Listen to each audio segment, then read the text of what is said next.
berkaitan dengan ayat-ayat berkaitan dengan puasa.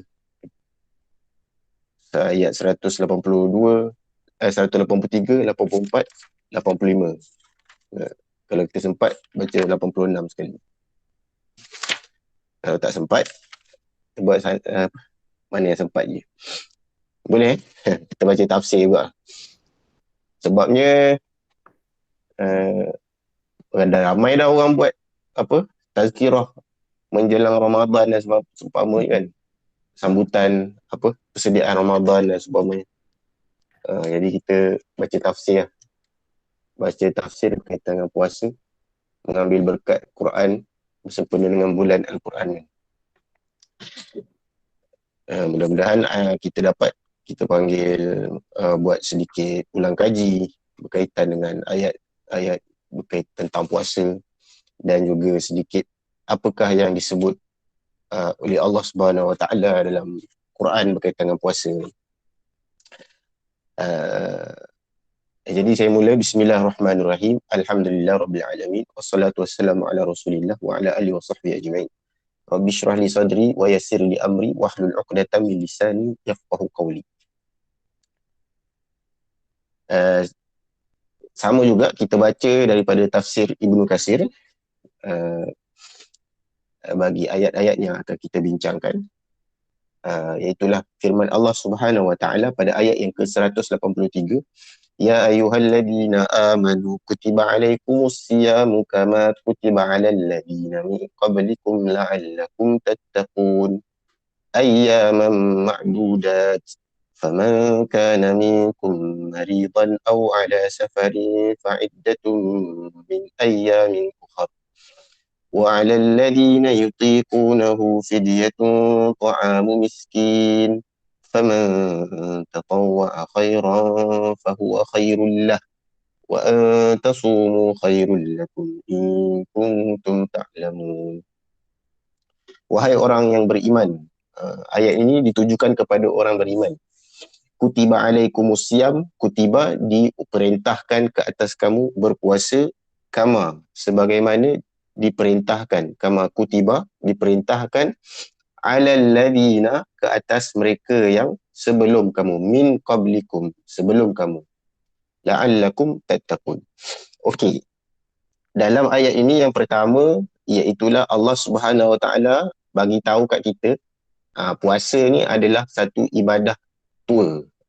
Apa maksud ibadah tua? Maksudnya dia dah lama, dia dah diperintahkan sejak sebelum daripada umat Nabi Muhammad lagi. Umat-umat sebelum ni berpuasa dah.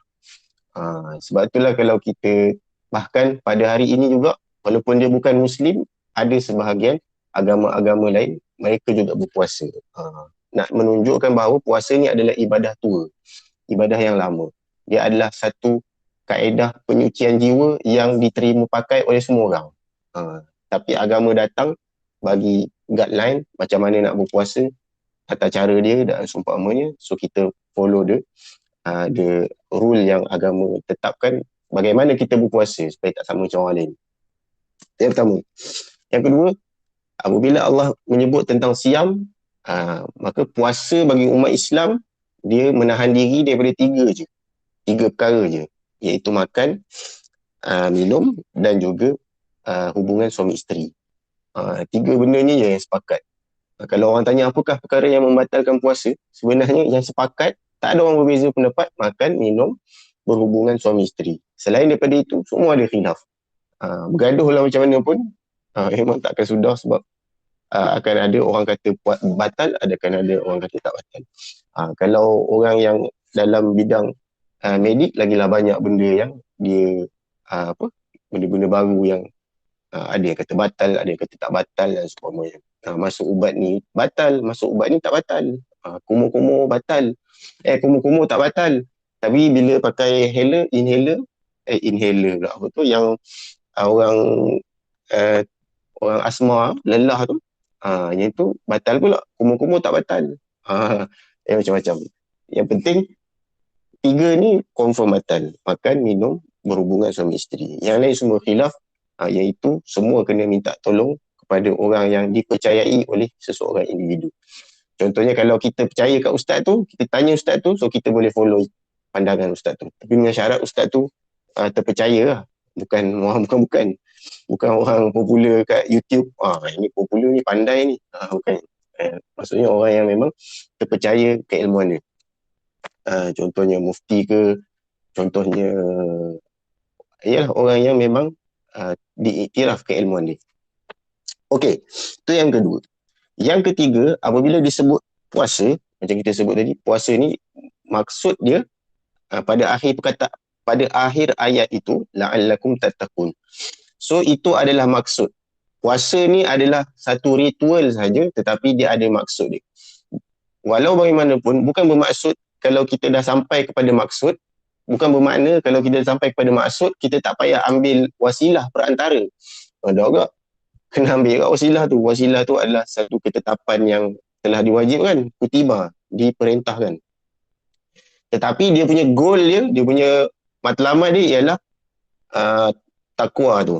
So, kalau satu orang tu dia puasa, tapi dia tak sampai kepada takwa tu, so that mean dia puasa tu memang betul-betul terhalang daripada 3 tu je. Makan, minum, berhubungan suami isteri. Maksudnya dia tak sampai kepada matlamat. Dia dapat lapar, dia dapat dahaga, dia terhalang daripada syahwat, tapi dia tak dapat apa-apa. Kalau maksudnya puasa yang tak mencapai maksud. Sebab itulah kita panggil puasa ni, dia adalah satu latihan untuk kita, bukan sekadar tak makan tak minum, tapi kita berlatih untuk tinggalkan apa yang halal. Tinggalkan apa yang sebenarnya boleh, tapi kita tinggalkan sebab Allah perintahkan kita tinggal. Maksud dia apa? Latihan, apabila kita keluar daripada puasa, keluar daripada ibadah puasa tu, kita mampu tinggalkan benda yang memang Tuhan larang buat. Kalau masa puasa, benda tu adalah benda yang halal, tapi kita tinggalkan walaupun benda tu halal. Kerana apa? Kita nak patuh perintah Tuhan. So apabila kita keluar daripada puasa, so dia ada satu, dia panggil itu adalah seumpama satu latihan lah. Tengok bulan puasa, benda yang halal pun kau tinggal. Tengok bukan bulan puasa, apa kita panggil, yang haram pun kau buat. Maksudnya latihan tu tak tercapai lah, maksud dia. Iaitu takwa tadi tu tak tercapai. Faham tak? Maksudnya puasa ni adalah satu latihan untuk kita tinggalkan something yang halal kerana Allah. So kalau benda yang halal pun kita sanggup tinggal kerana Allah, maksudnya kalau benda yang haram, of course lah kita lagi mampu untuk tinggal kerana Allah. Kerana yang halal tu lagi ringan, tapi kita sanggup tinggal untuk nak patuh perintah Tuhan. So itulah yang dimaksudkan nak mencapai kepada takwa tu. Contoh dia lain, kita tahu kalau kita puasa, dalam hadis kan, malam yadak qaula zur, siapa yang tidak meninggalkan perkataan yang dusta, perkataan-perkataan yang kotor, nista, maka falaisa lillahi hajatun fi siyamihi kan. Tidaklah bagi Allah hajat bagi puasa dia. Maksudnya kita menahan diri kita daripada cakap bukan-bukan. Cakap maksudnya balas percakapan yang kasar ataupun kotor daripada orang. Contoh orang maki hamun kita, kalau dalam agama, kita secara teori, kita boleh balas. Contohnya orang kata kita dengan perkataan yang kasar, kita boleh balas kepada orang tu dengan perkataan yang sama. Secara teori. Tetapi, kalau kita puasa, kita diajar. Kalau orang cakap maki hamun kita diajar cakap apa? Inni sha'im, aku berpuasa. Maksudnya, sama juga. Kalau dalam keadaan berpuasa, kita belajar untuk orang maki kita cakap kita puasa. Latihan untuk kita boleh keluar daripada puasa. Kalau orang maki kita, walaupun kita boleh maki balik secara teori, tapi kita tak buat. Sebab apa? Kita dah tercapai, dapat maksud daripada puasa tadi, takwa tadi. Takwa. Okey, itu ayat pertama. Seterusnya, kenapa puasa boleh jadi macam tu? Kerana puasa adalah satu penyucian jiwa, penyucian badan. Maksudnya kalau macam solat, dia lebih kepada penyucian jiwa. Tetapi puasa, sebab itulah ada disebut dalam hadis, walaupun tidak mencapai darjat sahih, tetapi makna dia benar, iaitulah sumu tasihhu. puasalah kamu akan sihat. That mean puasa ni nak bagi tahu puasa ni adalah penyucian badan. Penyucian kita daripada segala macam ataupun penyakit-penyakit tertentu yang boleh dikurangkan dia punya kesan ataupun diringankan dia punya kesakitan tu lantaran kita berpuasa. So kalau solat tadi biasanya kita akan sebut solat untuk nak bersihkan jiwa. So badan pula puasa selain daripada penyucian jiwa, dia penyucian anggota tubuh. Dan sebab daripada puasa itu, dia kerana lapar tu dia menyebabkan sukarnya sebenarnya sebab menjadi sebab sukarnya syaitan untuk melalui kita panggil melalui aliran darah dalam tubuh badan kita. Sebab kan Nabi SAW sebut syaitan ni yajri majrad dam kan. Syaitan ni dia yajri majrad dam. Dia jalan ikut urat darah. Dia berjalan dalam tubuh badan kita ni mengikut urat darah kita. So apabila puasa disebutkan bahawa ia menjadi kecut dan dia tak berapa aktif, so dia semakin susah. Sebab tu disebut bahawa pada bulan puasa syaitan itu dibelenggu. Adakah maksud dia diikat pada satu tempat yang tak ada? Tak. Dengan maksud sebenarnya yang lebih tepat, syaitan itu diikat dengan maksud kejahatan itu tidak tersebar luas. Maksudnya kerana kemampuan seseorang itu untuk menahan syahwat dia lebih kuat berbanding kalau dia tak berpuasa. Itu maksud yang lebih mendekati kepada maksud syaitan itu dibelenggu. Kalau tak dia akan ada persoalan. Kat mana dia dibelenggu? Kat mana dia diikat? Adakah dia diletakkan dalam neraka sementara waktu dan seumpamanya? Kan? Okey. Sebab apa? Sebab kenapa kita kata macam tu? Kalau macam tu, ada di kalangan jin yang Muslim. Kalau katakan syaitan tu di kalangan jin yang diikat, habis tu syaitan dari kalangan manusia, mereka juga ada. Syaitan ada juga dari kalangan manusia. So, mereka tak diikat. Tetapi kita tengok pada bulan Ramadan, kejahatan, kalau ada siapa ada statistik, mungkin bagus, tapi secara peribadi, siapa yang bulan Ramadan, dia berjalan malam, pukul 2, pukul 3 pagi, dia rasa lebih selamat berbanding pada bulan-bulan yang lain. Ini pengalaman peribadi lah, jadi kutu rayau dulu, pagi malam-malam balik, pengalaman lah, jadi bila kita jadi imam tarawih dekat mana-mana masjid, kemudian kita akan duduk di masjid tu, dia bagi rumah ataupun dia bagi bilik. So malam-malam ni boring lah. So ada orang muda masjid yang duduk melepak dengan Tok Imam. Dia ajak pergi sana, ajak pergi sini malam-malam kan. Ajak pergi Tasik Titi Wangsa pun saya pernah pergi malam-malam Ramadan. Tapi kat Tasik Titi Wangsa, malam-malam Ramadan ada, cuma tak ramai. Kawan tu kata, ada juga orang-orang kita kat Tasik malam-malam, cuma tak ramai bulan Ramadan. Nak menunjukkan memang kurang walaupun ada. Okey, seterusnya.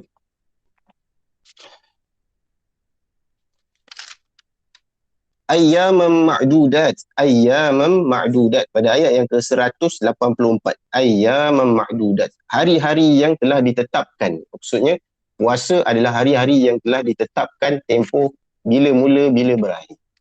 Okey, yang pertama daripada ayyaman ma'dudat, pada awal-awal Islam diperintahkan umat Islam untuk berpuasa 3 kali sebulan. 3 kali sebulan. 3 kali sebulan saja. 3 kali pula. 3 hari sebulan bermula daripada terbit fajar sampai terbenam matahari. Okey. Kemudian setelah itu barulah apabila setelah itu ditambah lagi. Iaitulah kemudian menjadi Ramadan.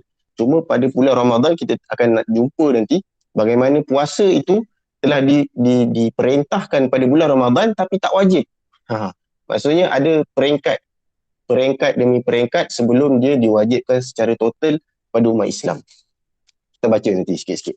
Okey, ayyaman ma'dudat, faman kana minkum maridan, siapa yang di kalangan kamu sakit, au ala safarin, ataupun bermusafir, fa'iddatum min ayyamin ukhra, maka hendaklah dia menggantikannya pada hari yang lain. So daripada ayat ini ataupun perkataan Allah Subhanahu Wa Taala ini, faman kana minkum maridan au ala safarin, siapa yang pertama sakit, yang kedua musafir. Cuma masalah dia sakit yang macam mana yang tak boleh puasa. Jangan terluka sikit tak puasa dah, sakit atau patah tangan memang sakit, tapi adakah dia secara total terus boleh berbuka?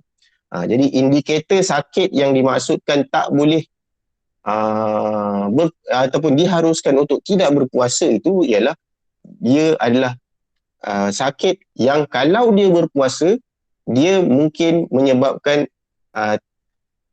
waktu ataupun tempoh dia sembuh tu menjadi panjang. Itu yang pertama, menjadi panjang. Contohnya kalau dia sakit, tapi oleh kerana dia berpuasa, sepatutnya kalau dia boleh makan ubat macam biasa, dia mungkin hanya memerlukan 1 minggu, contoh. Tapi oleh kerana dia berpuasa, dia menyebabkan dia mungkin memerlukan 2 minggu untuk sembuh secara full recovery. Jadi orang yang sebegini, dia memang diharuskan untuk mengambil rukhsah untuk tidak berpuasa.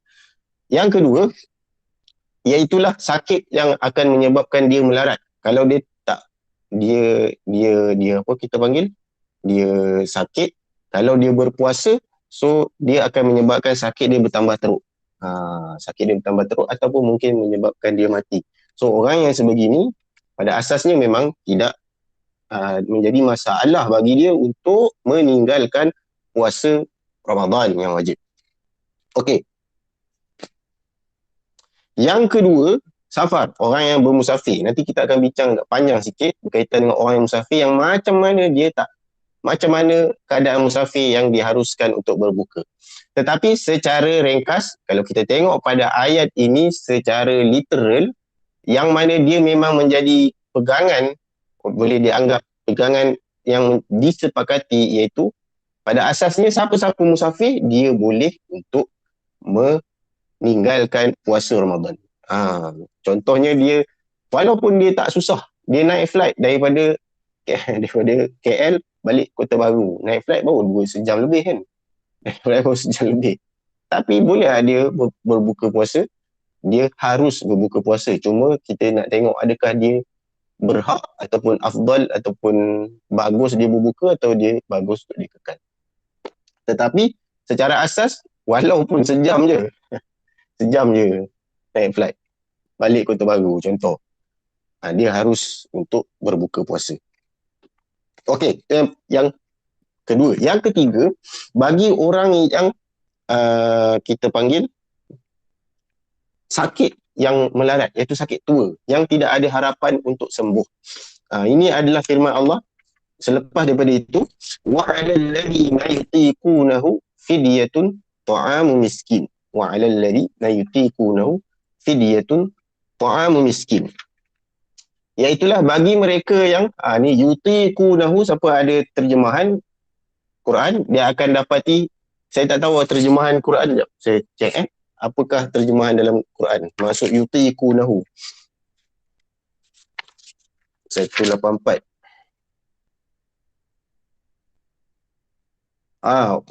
Kalau dalam Quran yang menjadi, kalau dalam yang ada kat saya ni, orang yang berat menjalankannya, maksudnya sakit tua lah, melarat ataupun sakit yang tidak ada harapan sembuh. Saya tak tahu kalau ada yang sedang melihat terjemahan, saya tak tahu terjemahan yang ada kat ibu-ibu apakah terjemahan dia.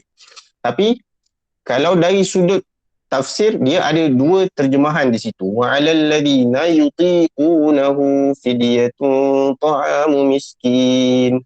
Ada 2 maksud.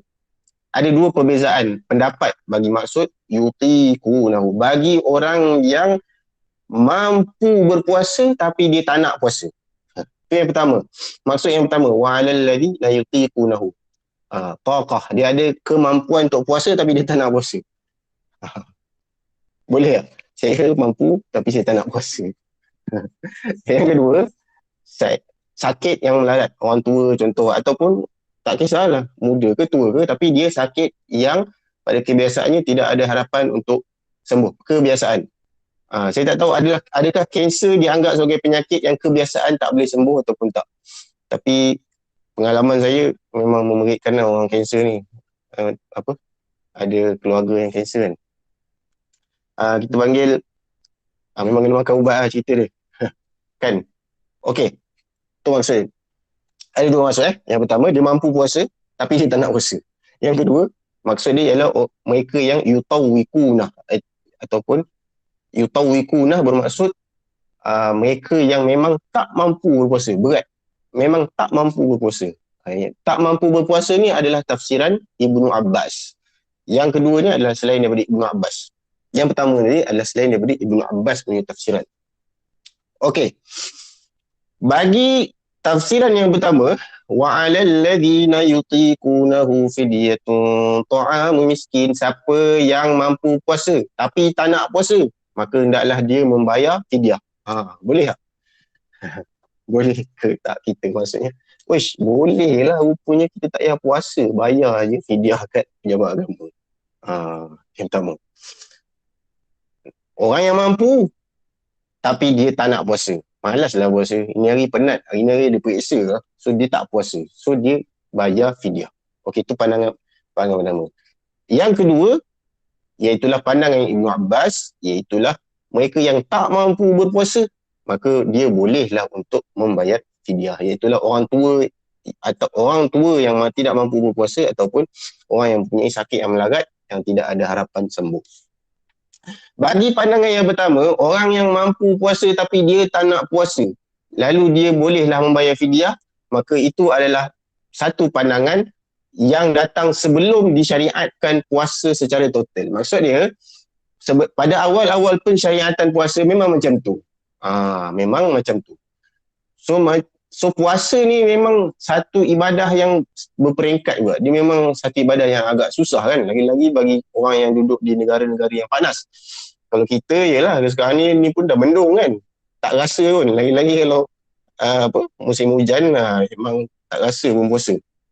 Jadi, secara berperingkat, kita pun kalau kita melihat kepada apa yang Allah Subhanahu Wa Taala sebutkan secara berperingkat ni, turunkan perintah ni secara berperingkat, kita juga mendidik anak-anak yang kecil kan, orang yang tak mampu, orang yang baru masuk Islam.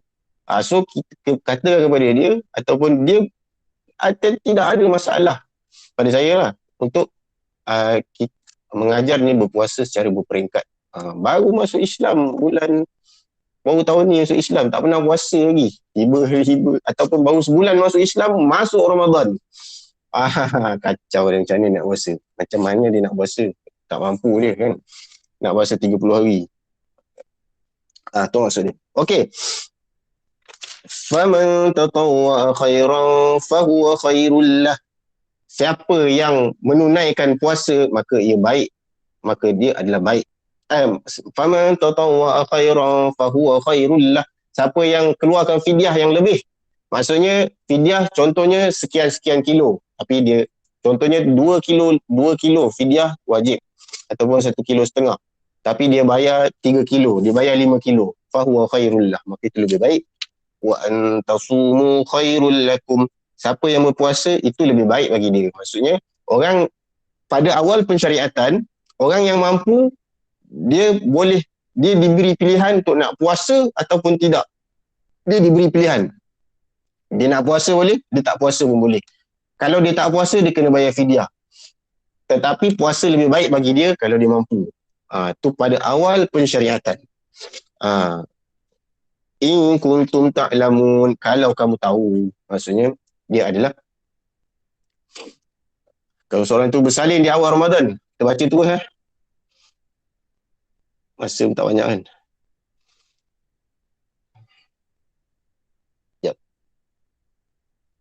Kalau seseorang itu bersalin di awal Ramadan dan berpantang sepanjang Ramadan, boleh ke bayar fidyah? Maksudnya boleh ke bayar fidyah tidak berpuasa? Itu ke maksudnya? Kak Mazura. Ya Ustaz, ya betul. Maksudnya dia tak perlu berpuasa. Bolehkah dia bayar fidyah? Atau dia tanpa kena ganti berpuasa juga? Tanpa ganti puasa tu Boleh ke dia bayar fidyah? Ini soalan yang sangat Tak boleh. bukan. Dia memang menjadi, dia memang ada dua pandangan. Secara ringkas dia ada dua pandangan. Satu, pandangan majoriti. Dia kata wajib ganti. Wajib ganti. Tak perlu fidyah. Tak perlu fidyah. Dia wajib ganti. Yang kedua, ialah fidyah tak payah ganti.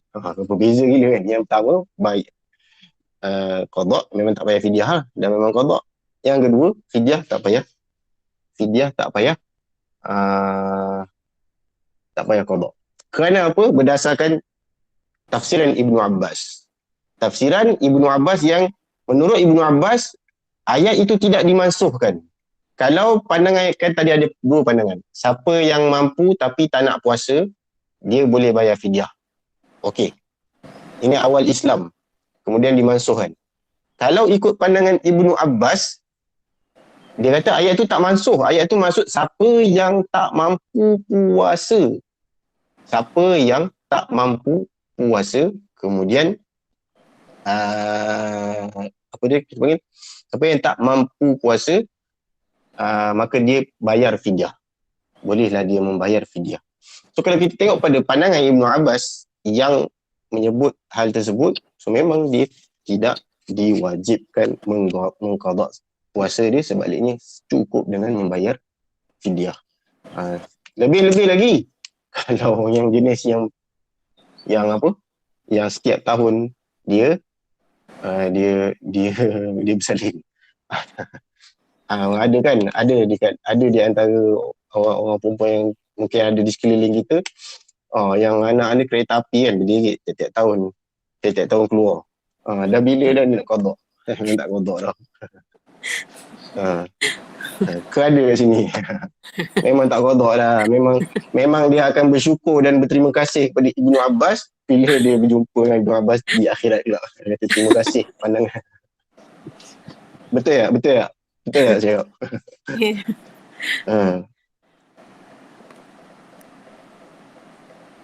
Okey, sambung. Tapi tu saya bukan saya bagi option tau nak pilih mana. Yang itu kena tanya ustaz yang kita sendiri, maksudnya guru yang akak lebih yakin ataupun dengan pandangan daripada pihak berautoriti. Okey, yang seterusnya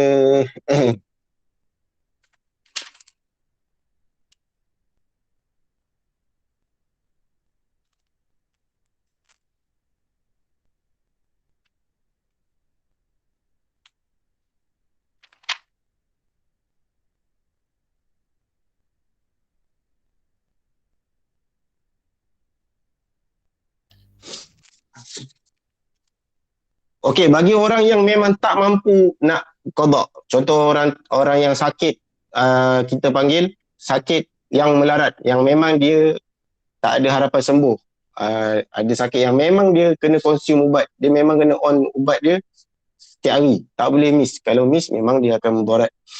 So orang yang begini, majoriti ulama menyebut bahawa dia diwajibkan fidyah dan tidak sama sekali diwajibkan untuk menggantikan puasa tersebut. Dia diwajibkan fidyah dan tidak diwajibkan untuk menggantikan puasa tersebut. Maksudnya sakit yang melarat yang memang tidak ada harapan sembuh. Okey, seterusnya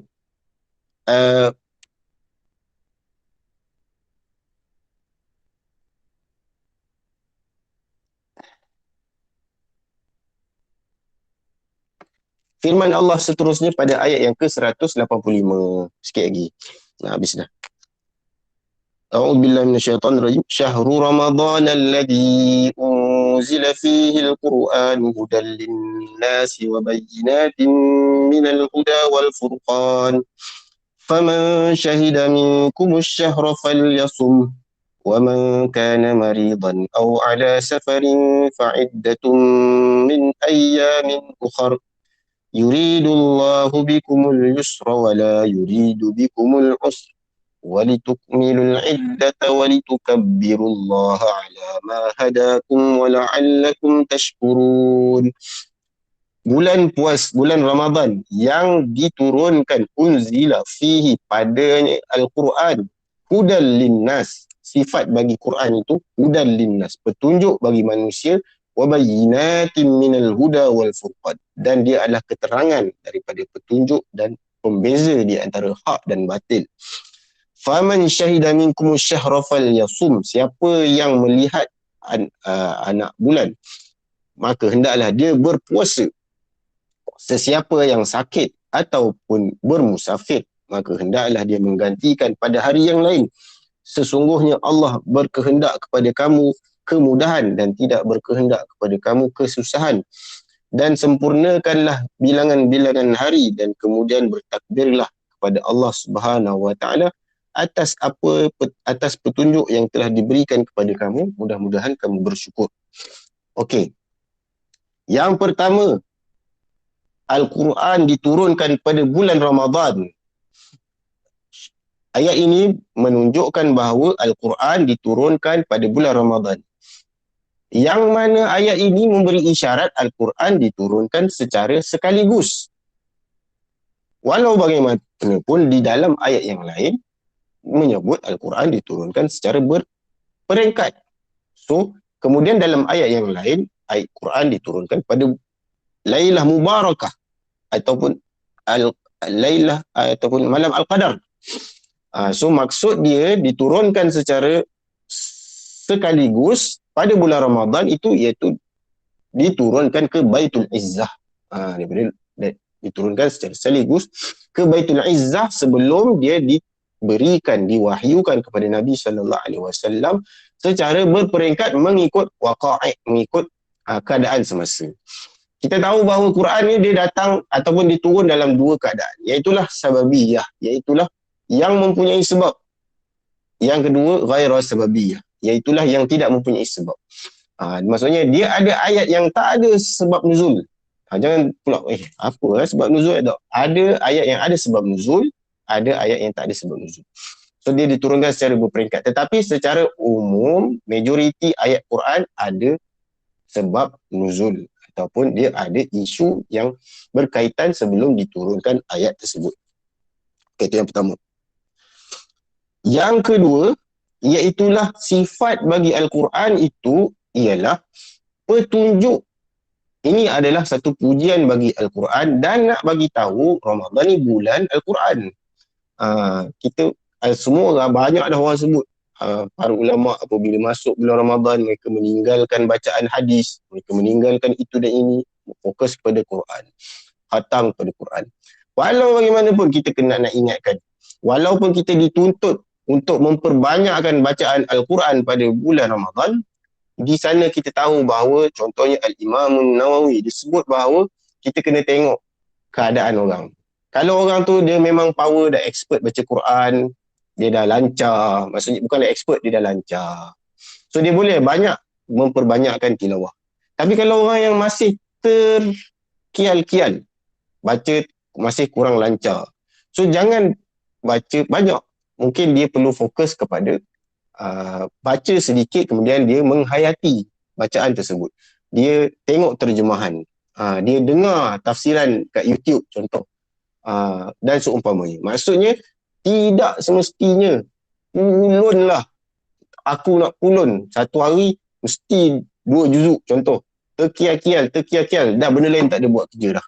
Bukan maksud tu. Maksud kalau dah lancar, dah memang mempunyai kemampuan untuk membaca dengan baik, itu memang tak ada masalah.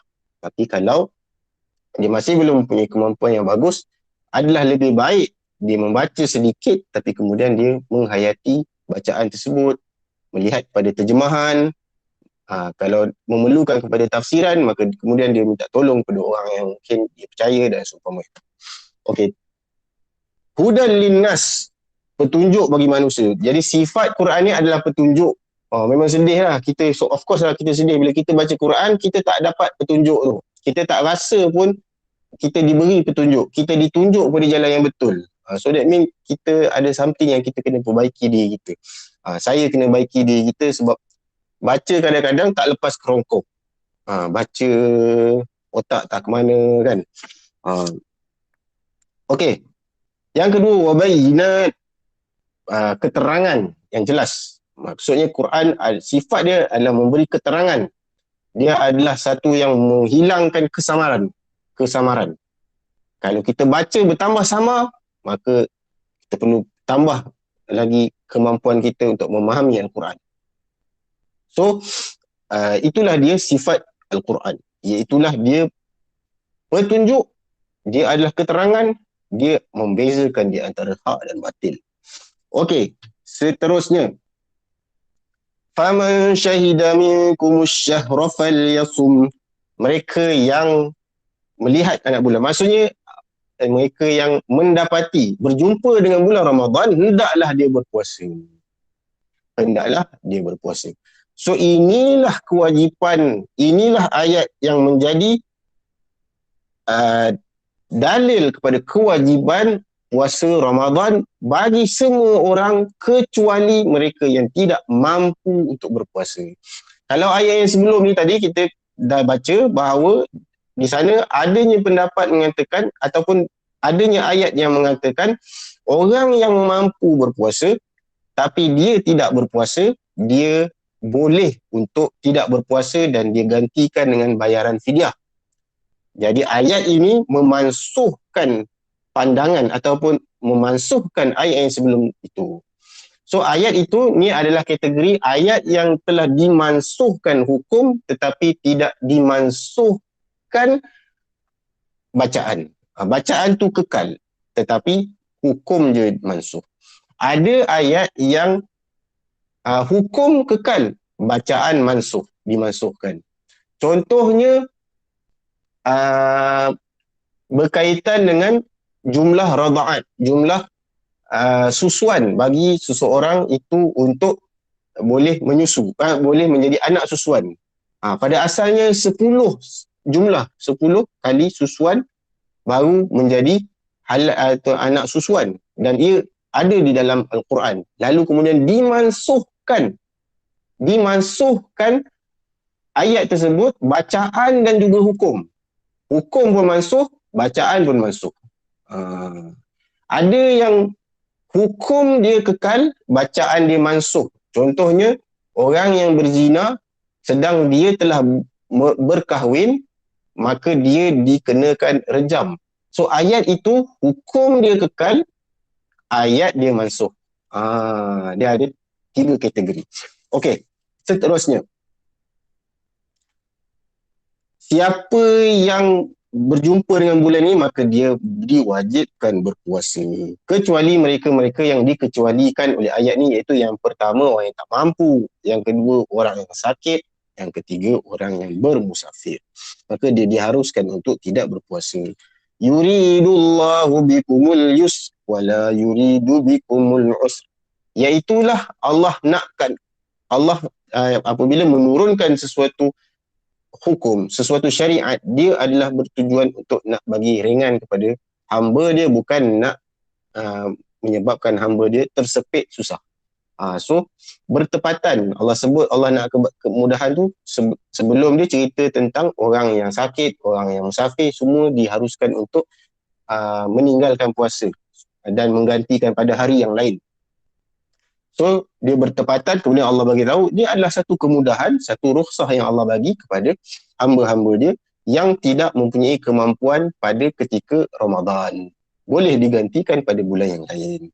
Okey, sebagai penutup sebelum habis, ada beberapa isu yang diketengahkan oleh Al-Hafiz Ibnu Katsir dalam tafsiran dia, iaitulah yang pertama, iaitu mereka yang pada awal Ramadan, mereka duduk di rumah dia, dia bermukim atau mustautin. Kemudian pada pertengahan Ramadan, dia bermusafir. Maka pada ketika hari-hari dia bermusafir, dia diharuskan untuk meninggalkan puasa. Walaupun pada awal Ramadan, dia diwajibkan berpuasa. Maksudnya, puasa ni nak bagi tahu dia adalah ibadah yang terasing pada setiap hari. ibadah yang terasing. Setiap hari itu adalah ibadah yang berasingan. Maksudnya niat puasa itu pada asalnya dia dimestikan untuk berniat pada setiap hari. Adapun kita panggil niat sebulan satu kali itu adalah mazhab lain, mazhab Maliki antaranya, yang mana boleh untuk kita ambil, tapi itu sebagai berhati-hati saja, precaution untuk nak elak kita lupa. Tapi sebenarnya susahlah nak lupa puasa, susahlah nak lupa apa orang panggil, nak lupa niat ni, sebab antaranya sebab kita kita bersolat tarawih.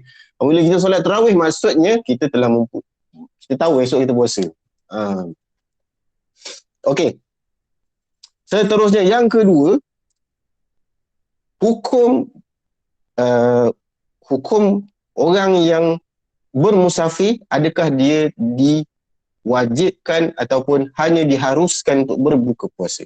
Yang ini ada perbezaan pandangan yang banyak, tetapi majoriti ulama mengatakan dia adalah pilihan. Orang yang musafir, dia mempunyai pilihan untuk sama ada dia berpuasa ataupun dia berbuka berdasarkan kejadian pada kita panggil Nabi SAW keluar bersama dengan para sahabat, kemudian pada ketika itu فَمِنَّ الصَّائِمْ وَمِنَّ الْمُفْتِرِ فَلَمْ يَعِبْ الصَّائِمْ عَلَى الْمُفْتِرِ وَلَا الْمُفْتِرِ عَلَى الصَّائِمِ. Ada di kalangan kami yang berpuasa dan ada di kalangan kami yang berbuka.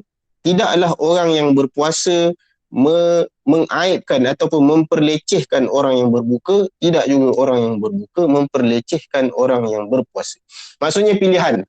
Kalau dalam flight tu stewardess tolak makan, ada yang makan, ada yang tak makan. So yang makan, yang tak makan tidur. Tidak ada aib di antara satu di antara yang lain. Kenapa kau buka puasa? Kan kita Ramadan, baik afdal puasa. Ada majoriti ulama kata pilihan. Tidak ada, para sahabat tak ada yang cela.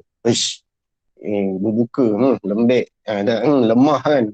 Berbuka, lemah, tak ada. Mereka semua okey saja. Yang puasa-puasa, yang tak puasa, tak puasa. Okey.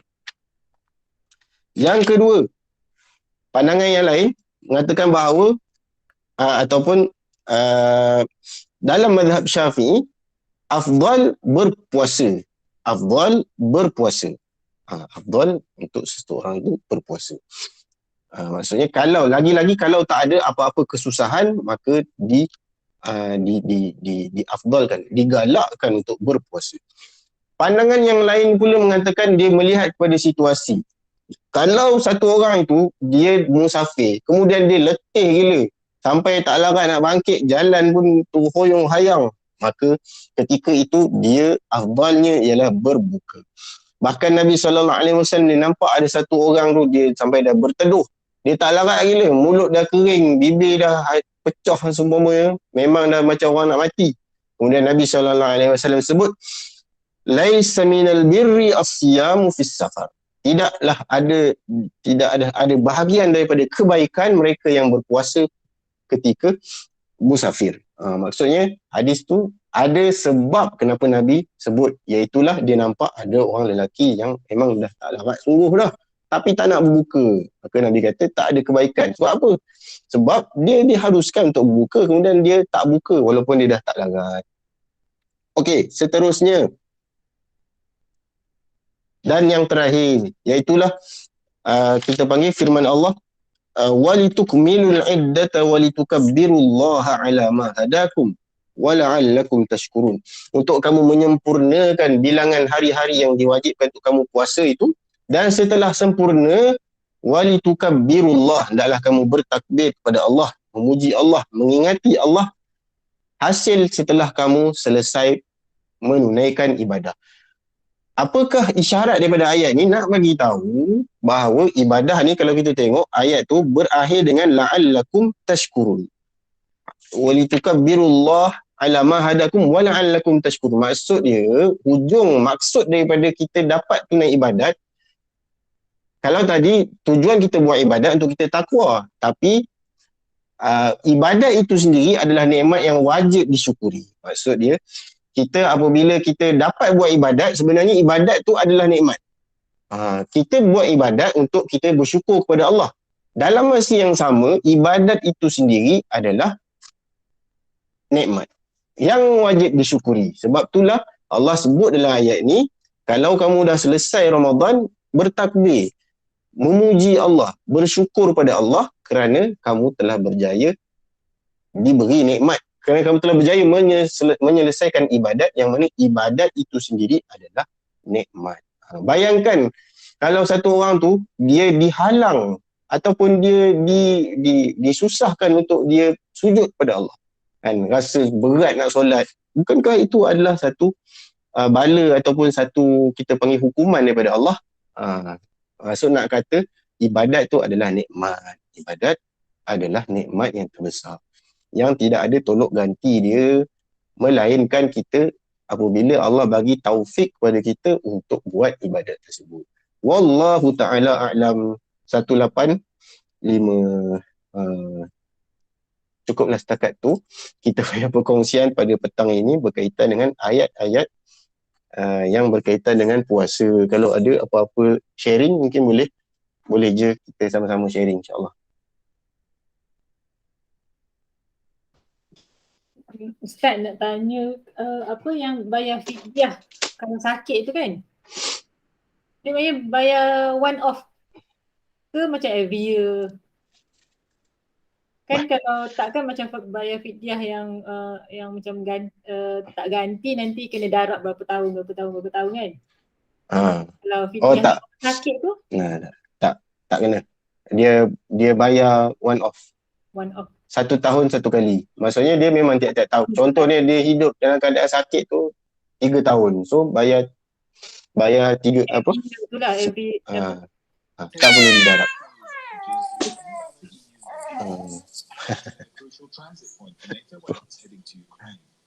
Assalamualaikum Ustaz. Waalaikumsalam Prof. Nak tanya ni, anak saya minta tolong tanyakan. Dia menyusukan anak. Lepas tu dia tanyalah kalau dia hukumnya lah kalau dia nak berpuasa tapi dia takut air susu tak ada. Macam mana tu Ustaz, hukumnya macam mana? Untuk meninggalkan puasa ataupun nak kena fidyah ke macam mana? Kalau dia takut tak ada susu, bermaksud dia takutkan anak dia, bukan takutkan diri dia. Dia takutkan kondisi anak dia. So dia memang kena fidyah. Dia kena fidyah. Fidyah dan ganti. Fidyah dan ganti. Ya. Kalau yang lagi satu Ustaz, ada kondisi lain. Kalau dia takut diri dia. Kalau dia takut diri dia sendiri. Ataupun nanti saya pun tak ingat secara terperinci perbezaan pandangan tu. Takut juga nanti tersilap sebab dia ada 2 kondisi. Satu dia takut diri dia, satu dia takut kat baby.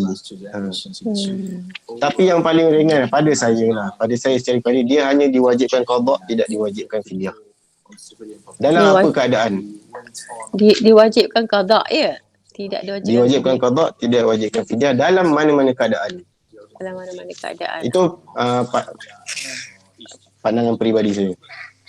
Maksudnya pandangan ulama yang saya cenderung. Bukan pandangan peribadi. Pandangan ulama yang saya cenderung. Okey, nanti Ustaz bagilah apa-apa yang info lain ni banyak lagi. InsyaAllah. Terima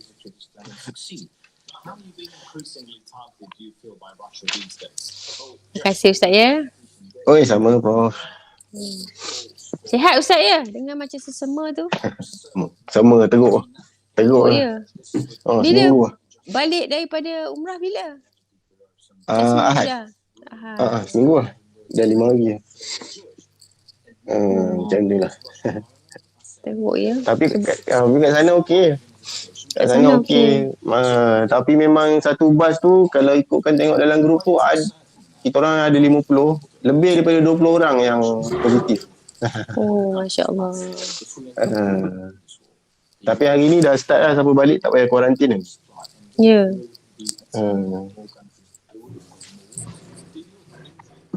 Mudah-mudahan Apalah. Ustaz cepat sembuh lah. InsyaAllah. Nak masuk Ramadan tu nak pergi lagi saya. Tripnya next ni trip 22 April pula. Hujung Ramadan insyaAllah. Kalau ada siapa-siapa hujung Ramadan ni, kalau memang yalah, bolehlah PM saya siapa yang memang ada doa khusus. Kalau tak saya doa umum je lah semua.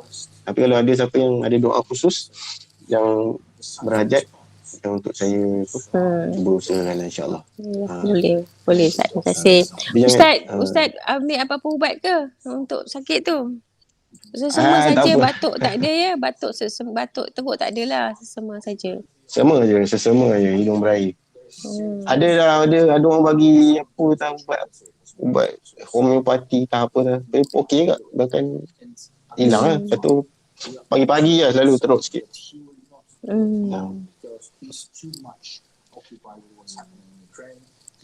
Ustaz kena jaga kesihatan lah. Mudah-mudahan sempat rehat lah sebelum pergi 22 bulan. Terima kasih banyak Ustaz. Okey, kalau tak ada apa-apa lagi, ada soalan lain? Buat masa ni tak ada. Tak ada. Ustaz rehat lah.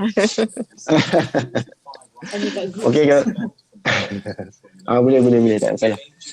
Kalau tak ada apa-apa, kita tangguh dulu dengan tasbih kafarah. Subhanakallahumma bihamdika asyhadu an la ilaha illa anta astaghfiruka wa atubu ilaik. Bismillahirrahmanirrahim. Alhamdulillahi alamin wassalatu wassalamu ala Rasulillah wa ala alihi wa sahbihi ajmain. Allahumma faqihna fid din wa 'allimna ta'wil wa hdina ila siratikal mustaqim. Ya Allah, sampaikanlah kami kepada Ramadan, sempurnakanlah ibadah kami, ampunkan dosa kami, terimalah segala amal kami, sujud kami, rukuk kami, puasa kami, solat kami. Allah, amin ya rabbil alamin. Sallallahu alaihi wasallam Muhammad wa ala alihi wasahbihi wasallam. Alhamdulillahirabbil alamin. Assalamualaikum warahmatullahi wabarakatuh. Waalaikumsalam warahmatullahi wabarakatuh. Terima kasih banyak. Terima kasih Ustaz. Sama.